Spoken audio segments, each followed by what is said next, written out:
Welcome to the To Be the Church podcast, where we explore what it truly looks like to be the church in today's culture. I'm Tyler. Andrew here. I am Ben. Hey, Ben. Man, it's a good day today. It's a Friday. Podcasts are coming out. In reality, it's a Thursday as we record this. But Andrew, you have a little pep in your step today. Do I? You do. I thought you were going to say I just look really, really tired. It's a weird combination of those things. Last week we celebrated episode 300 of this podcast. 6 years-ish of doing this almost every week. Wow. And so we did go back and we talked about some of the things we did at February 2015 when we started this podcast. But let's back up even more today as we get started and talk about the last decade, because you just hit a decade a few months ago of being the lead pastor of this church. It was called Life Point Church at the time. Obviously now it's called Northwest Gospel Church. And that decade ending and the new decade beginning has made way for a time of rest now. And so let's talk about that today. Yeah. Sabbatical coming up. Today, this Thursday that we record this, is my last day in the office before sabbatical. I'll be preaching this Sunday, and then we'll have a meeting that night and talk through it a little bit, and then a member meeting, and then I'll be out. Yeah. So 3 months. Yeah. There's 1,000 places we could go with this conversation. Let's start with this for those folks who have no idea what that word we just said is. Mm-hmm. What is a sabbatical, and why do people do it? Ben, what do you got? What is a sabbatical? Yeah, what is a sabbatical? What's the root word there of sabbatical? Sabbat. I made that Shabbat. There you go. Sounds Hebrew to me. It does a little bit. I know how to break down the Hebrew word. I'm not sure if you do. Yeah, I've never heard of that. It's language. actually originated from the Greek, Sabbaticals. Oh, well, obviously that was a test. You Originally means Hebrew. of right. the Sabbath is what it means. Yep. Yeah. That's wrong. Google's wrong. It's a time of rest Mm-hmm. for pastors. It's usually longer than just your typical week or two vacation. Wikipedia does say that it's from the Hebrew word Shabbat. Yeah. Wikipedia knows all. Yeah. Shabbat shalom. That's what they say to you in Israel on the Sabbath. Sabbatical. Hello. Yep. So, but I think there's a lot of different views out there of kind of the purpose of a sabbatical. Some may view it as simply rest, like almost a long-term vacation. Others, it's more intended to be purposeful. So maybe there's a project or education or kind of a personal development, self-care kind of purpose to it.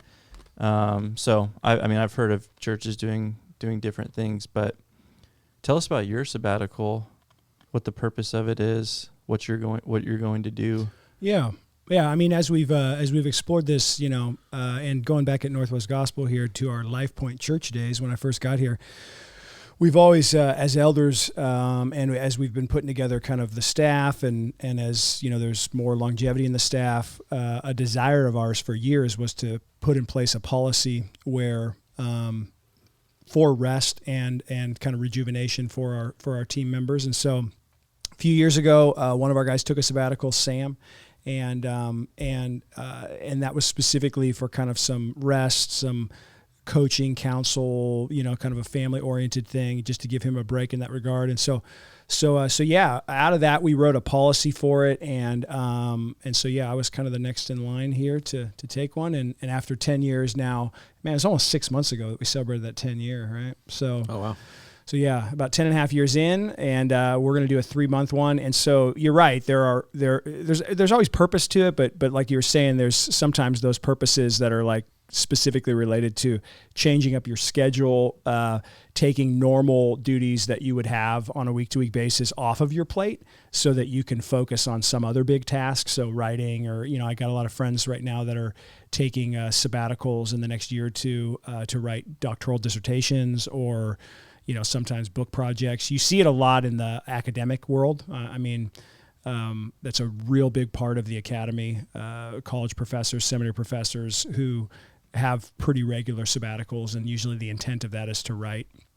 And so in the pastoral world, from what we've researched, it's there's a number of different types of sabbaticals you do. But for this one, for me, it's specifically like not just the 10 and a half years here, but also the 5 years before that, post-seminary, doing youth ministry and such in a larger church that just kind of been driving hard for 16 years, and a point to take some time off, specifically rest. I don't have any big projects that I'm going to be working on or anything other than focusing on the family. We're going to travel a lot, and my wife Carissa and I are going to do some travel, and then we're going to be doing a bunch of stuff with the girls as well. So yeah, it's going to be great.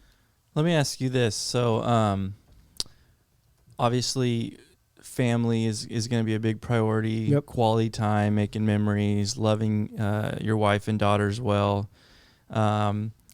What's your goal spiritually over those 3 months? Like personally, I don't know, what are you hoping for in regards to your personal relationship with Jesus? Because I think of that of like, you sent out a podcast recently that many of us listened to, and the guy was talking about why pastors need sabbaticals, and he was talking about how for pastors it's really hard when Jesus is your job, I think is the language he used, and like routine.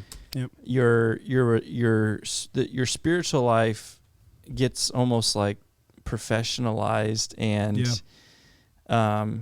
it is hard sometimes. I'm speaking for myself, like just to, or I often wonder, like, what would it be like to just be a Christian, and not a pastor, like, and so I think maybe a good purpose of a sabbatical could be that you don't have to wear that pastor hat for a while, and can just be a Christian. And I don't know, what are you hoping comes from that the next few months? Yeah, I was actually thinking of this the other day. I was on a run, and I kind of jotted down actually a few notes on that, on that exact thing, of like, because for this sabbatical specifically, I mean, there's been so much happening in the last year and a half, the COVID thing, all the stuff we've gone through in that regard. We just joined a new network, our church did, in Acts 29, and all of this involved with that.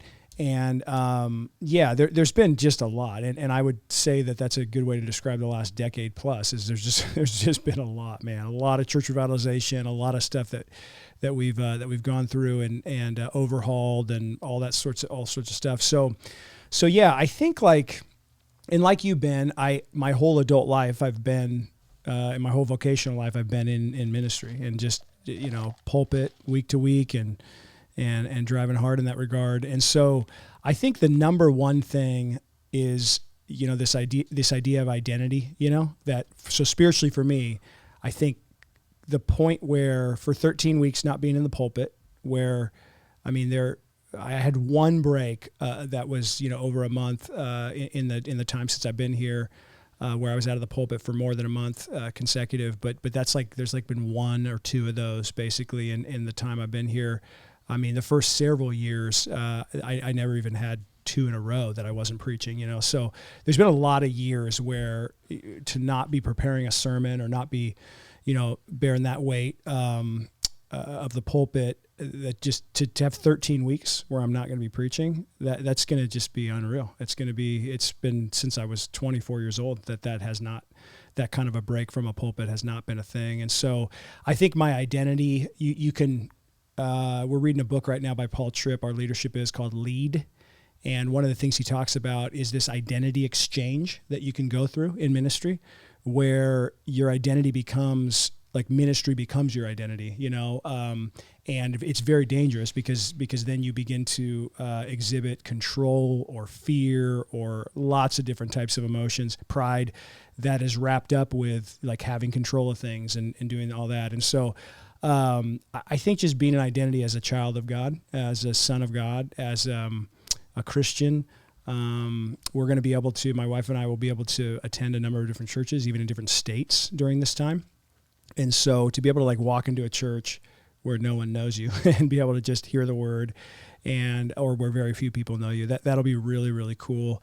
I mean, man, to be able to just, and I have a devotional life that's separate from my preaching life, and I think that's very, very vital. We've talked about that on the podcast before, but I think to be able to just read the Bible, like, without thinking about an outline or without thinking about like, oh, that could be the, you know, or like I need to do a series on 2 Samuel, you know, or like, and I just, to be able to have that really turned off for, you know, three months. The other thing is just like the weight that I was thinking of like, in whether you want to, you know, you're a big weightlifter, Ben. So whether it's like a squat or, you know, you got all this weight on your shoulders with the bar, or whether you're bench pressing, there's like, let's just take the bench, for example. Like when you're bench pressing, preaching week to week feels like that. Okay. So it's like you're coming down and then you're doing reps, and like your first, you know, number of it, like, let's just say you have a lot of weight on the bar, right? Your first like 3-4 reps, it's like you can get a good rep in there. And then you get to that 5th or 6th rep, maybe with like you're at your max that you could do that many reps. It's like your arms are starting to go like this, you know, and everything else. And then you like finally go, you know, and you get that up, and you have people spotting you. They help you put the bar back on the rack, obviously. If you've been in situations where you've been doing almost weightlifting without spotters. It was right when COVID started too, right? So you like didn't have a voice for 3 weeks, and everyone was like, "Is he?" You dropped the bar right on dude, your. Yeah. Oh man. My wife's still upset at me about that. Yeah. So, but that, you know, picturing that, right? Yeah. Like I couldn't do this, what I'm doing now. I could not have done this in the first like 8 years that I was here, maybe even the first 9 years that I was here, because I didn't have spotters in the sense that I do now. Like the development of our elder team, the development of guys within our pulpit, like there are spotters there now who are going to be able to take that weight for me. But I think just not having to do that rep every week, you know, and even when you like get a week out of the pulpit, it's like the bar kind of goes on the rep, but like you're picking it right back up and you're doing more reps. And I think to just get out from under that weight for a time, I think is going to do a lot in me spiritually. I'm going to do some memorization of scripture. There's a lot of books I want to read that aren't connected to like, you know, leadership or anything I'm directly in, but like just general books that, like I just pulled Augustine's Confessions off the shelf, you know, and just light reading, you know, Mortification of Sin by John Owen. Yeah. I'm just like, I got to read that again. So there's Dude, just you need to read some fiction, man. Yeah, I know.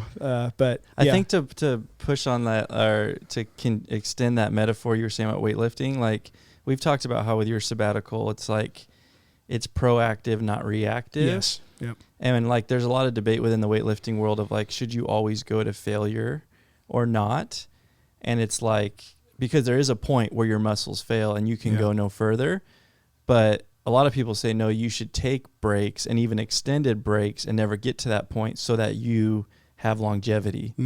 And so similar to your sabbatical is if you were kept repping and never took a sabbatical, you're going to fail. Yeah. We all have a certain capacity. And so this sabbatical is like, hey, I'm taking an extended break.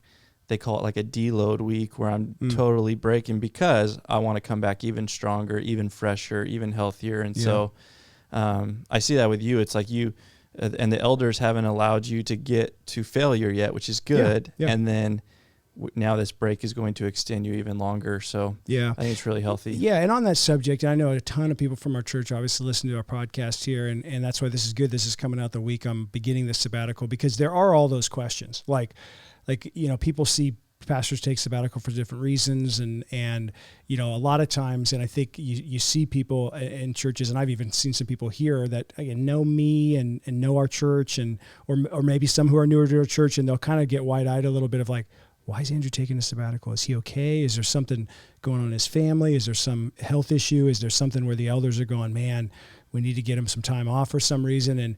And I think, the short answer to that is there's nothing there other than the proactive, I think, principle that we have as a part of our leadership culture here to like, it's not about one guy. It's not about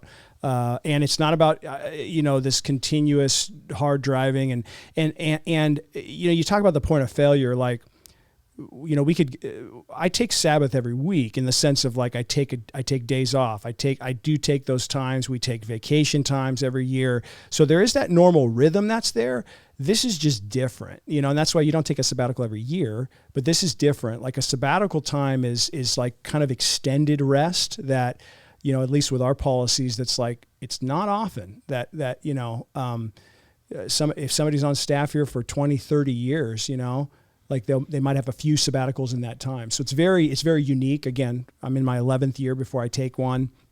I don't think I'm going to wait another 11 years to take another one. It might be another 5 to 7 years down the road that I take another one. But I just think that's a part of the principles of our culture here, that we want to care for one another and allow that space. And two, when I'm out, I guess I'm going into another subject now. But yeah. Any other questions?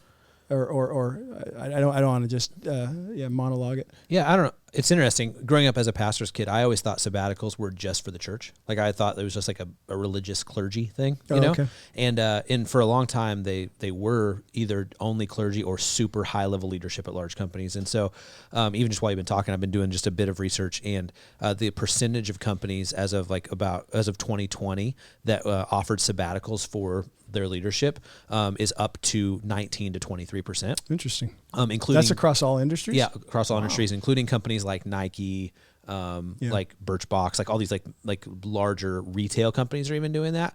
And that number, I think in 2017, that number was 17%. In 2010, that number was like 12%. Oh, it's and so going like, up. And then I even pulled up Michael Hyatt talks a lot about sabbaticals and rest. He's a leadership and productivity guy, but he talks about how there's been studies done of in different industries of people who've had a sabbatical and people who haven't in like year 15 of their employment, and how energized they are, how, and just there's so much more. There's a lot of organizational benefit to like leadership taking a sabbatical over the course of time. So I don't know. I just found that interesting as somebody who was just like, oh, pastors just need breaks more than other people. Yeah, and that's what I thought growing up. The podcast that I referenced earlier, the guy talks about how we live in a culture in America and in the West that is very like hard driving. If you want to be successful, you got to burn the candle at both ends. You can't stop. And that mentality has crept into the church too, where pastors are overworking, not resting, not having a good rhythm of Sabbath and those things.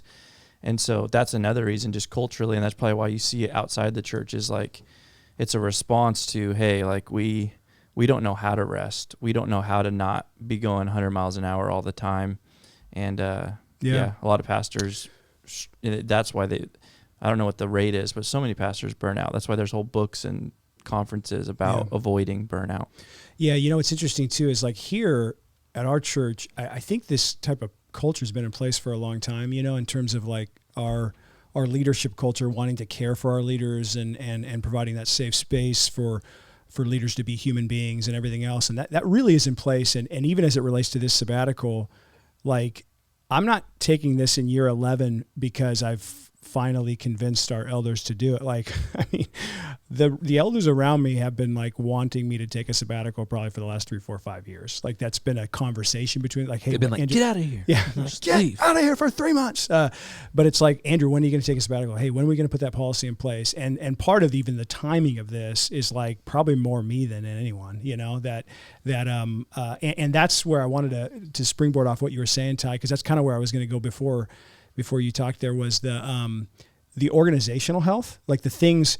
This is certainly for me, for my family, on a personal level. It's going to be really, really impactful.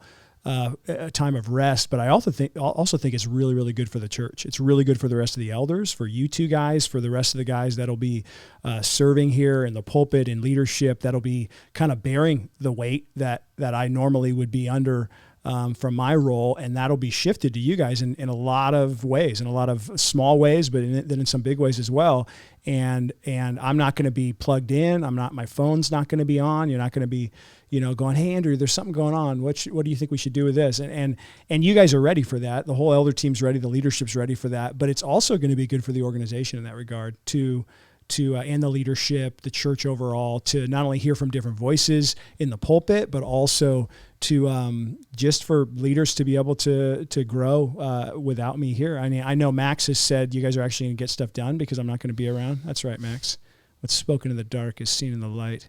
But wouldn't you say it's a sign of a good leader that they could leave and the thing would still move? Like, I'll answer that when I get back. No, but like, just kidding. I thought about this when I was a youth pastor in my previous context. Like, I remember it was probably 5 years where like I wasn't there, like on a midweek. Yeah.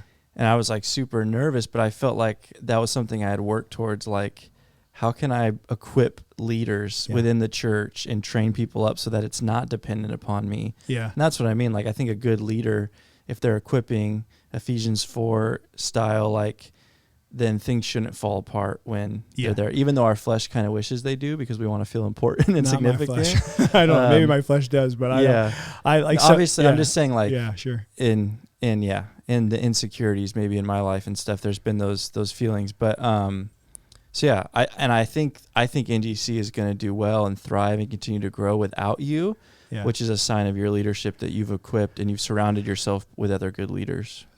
I hope so. One of the guys from my small group, him and his wife were talking to me, and he goes, "So Andrew, like, be honest with me. Like, what are you going to do when the church grows a ton when you're gone? You know?" And I go, "Well, the worst part's going to be when I get back and it shrinks again. You know, but I think I do. I'm just all joking aside. Like, I think, Ben, what you're saying, my flesh, there's." And I've confessed this to the elders. Like, I do feel like there is a little bit of fear in me, you know, and that's more me than anything. And it is my flesh of going, not that everything's going to fall apart, but of just the giving up of like control, the giving up of, and I want to say, oh yeah, I don't like have my hands on the wheel. Yeah. The Lord's doing this. And yeah, everybody around me is it, but on a very human level, I'm like, dude, something's going to hit the fan in the 3 months I'm gone. I said this to you the other day, Ty. Like, something's going to hit the fan. Like, first 4 or 5 weeks, everything's going great, whatever. Something's going to hit the fan. That's just the nature of it. I mean, think about, Ty, our like, what, 8.5, 9 years that we've had together. Like, it's like every 2 to 3 months, something crazy happens in ministry. I mean, there's all the normal stuff, people's lives and the brokenness, the trauma people are going through. But like, there's always some organizational thing that goes on, or some, staff transition thing that happens abruptly or whatever. And those things just happen. And I'm not going to be here for the 1 or 2 or whatever number of them that happen in the next 3 months. And I mean, everything will probably be super tranquil and people are getting saved and all those things are great. We'll make sure Max is publicly shamed in front of the whole congregation when he goes rogue. Yeah. But I don't know. So I do think, yeah, man, there is a little bit of fear there. And I think there's fear on the personal side too, fear that like, wondering how much of my identity is in this, wondering, to use that Paul Tripp language, how much of an identity exchange there's been, where instead of my identity just being in Christ, how much of my identity is wrapped up with the weekly ministry, with the growth that's occurred at our church, with the health, with the, how much is there. And so very confessionally here, being like, yeah, I do think there's a little bit of fear to go. I know that amount of time away is the Lord's going to do some work in me in that regard. And I think there probably is a little bit of fear that in the quiet, because it's like when you get quiet, that's when you got to deal with like everything in your heart and mind, like when you stop the normal rhythm of things, and then you're numb. You guys know this, like you go through long stretches and then you take a little bit of time off and you're like numb for like the first like 10 days that you're off. And then it's like, you got to go right back to work like 3 or 4 days. If you take a couple of weeks off, and so I think that getting through those phases of like being numb and kind of like, and then decompressing, detoxing, and then eventually like coming to the point where you're really clear-headed. And then when you're clear-headed, I feel like if I took 3-4 weeks off, I'd get to that point where I'm super clear-headed and kind of ready to come back. But then I'm going to be at that point with this seemingly, and it's going to be like another 2 months. So like, then what's there? Then, and so I do think my identity in Christ, but then also just being, a child of God, and then being Carissa's husband. That was another thing I thought of, that like just loving my wife well and just all that time together with her, and then being the father to, dad to my 4 daughters. And then even, my parents live up near us, just like being their son too, and just like the just identity piece there of, all these different like relationships in my life that are great, that are healthy, that are good, that I do spend time on, but the extended period of time there to really, not be rushed and not have something that's like, trying to pull my attention sideways. And so there's going to be a lot of disciplines, I think, with social media, phone, computer, like stuff that I just have off for months in a row. And so we'll see what happens. What's your guys' prediction? About what? About Sabbatical. Like, you think I'm going to sneak in here with the mustache and glasses 6 weeks in? I think you're going to come back in 3 months so rested that you'll have cornrows and you'll be you'll be wearing Hawaiian shirts and you'll just be making the Hawaiian shirts great again, Rick Warren style. A different guy, Well, Rick Warren, after he told me to take the crosses down, remember that years ago? So I do have a stash of those Rick Warren shirts somewhere. What do you think is going to happen? With you or the church? Or when I get back, do you think I'm going to have a whole new style like Ty's saying? What if I grew my hair out and it actually got as long as Ty's in 3 months? Wouldn't you guys be like, what? Yeah, are you gonna groom yourself for 3 months, or are you just gonna go wild man? I'd love to see you with a big beard. I will groom myself. Yeah. Probably more so. You Maybe told I'll me about a back and I'll be prediction you had for him. Overly groomed. You thought he might come back with a whole book written or something. I think you might get a something in your, what do you say, in your craw? Yeah. That you'll just be like, dude, and you would write a book in 2 days, and it would be 250 pages. And Chris, I'm sure Chris would love that. She's like, where have you been the last 2 days? No, you'll do it from 2 to 5 a.m. each day while your family sleeps. Yeah. You'll do something weird. But Well, sneak back in before my wife wakes up. We batch record these episodes, and so you'll be on a few more episodes before you're not seen on the podcast for a couple months. But we're looking forward to the summer, and then obviously looking forward to August whenever we'll be back with Cornroad Andrew. So what are you guys looking forward to with me being gone? My schedule is very dictated by your schedule, on specific days of the week. Yep. And so it'll be my schedule opens up some when you're gone. That's a nice way to put it. Okay. So there's a couple days a week where I just I make myself available knowing you'll be around. You know what I mean? And it's and I'll be causing problems. Yeah. What am I looking forward to? Yeah, with me gone. I mean, nothing specific. Yeah. I don't know what. No. What do you think it's going to be like around here? I'm going to enjoy your office. I know that much. Yeah. Start moving in my books, using your shower. No, I don't know. I think it's going to go smoothly. You have, I think, honestly, Ty and Nathan. Yeah. Having those guys in place, I think the ship's going to keep sailing smoothly, and you're going to come back refreshed, and you're just going to hit the ground running. I'm kind of superfluous around here at this point anyway, right? Other than Sundays. You're get out of the office. I feel like you're fishing right now. No, you're not superfluous. I'm not. I'm totally not fishing. But am I? No. All right. Well, if you have questions about this sabbatical, send them in. Andrew won't be able to answer them because he'll be gone. But Ben and I will be holding down the fort here on the TBTC podcast. If you want to talk about anything, there's a few ways you can get a hold of us. If you're watching on YouTube right now, you can just put a question in the comments and we'll find it there. You can also email us podcast@toBeTheChurch.com. Hey, if you are watching on YouTube, it would be really helpful if you would like and subscribe so that we can get this videos in front of more people. Have a great week, everybody.